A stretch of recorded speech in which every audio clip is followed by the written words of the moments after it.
Hi, Niles Gershane, real estate attorney, estate planning attorney. Working on a series where we're running off a premise that for most people, their home that they live in, the family home, is the main asset of their estate. And we're trying to avoid errors in how that property is held in the deed. And we were talking about joint tenancies.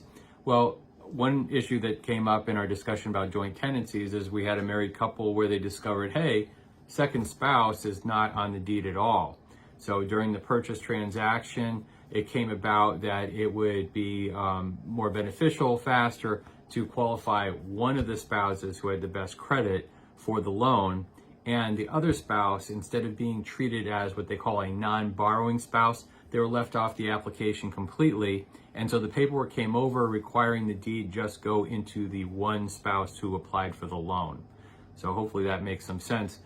Ideally, you can have both spouses on the deed, even if only one of them is going to be obligated on the note and promising to pay back. So what you have to do if you've been left off the deed is you have to have your spouse add you to the deed.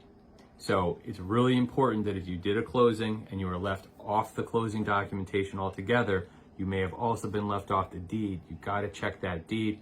Make sure your spouse grants the property to you and your spouse as tenants by the entirety.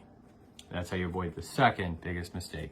Otherwise, if we don't add that spouse and you pass away, you'd have to open up an estate, pay $3,000 to $5,000. These are the things you want to avoid.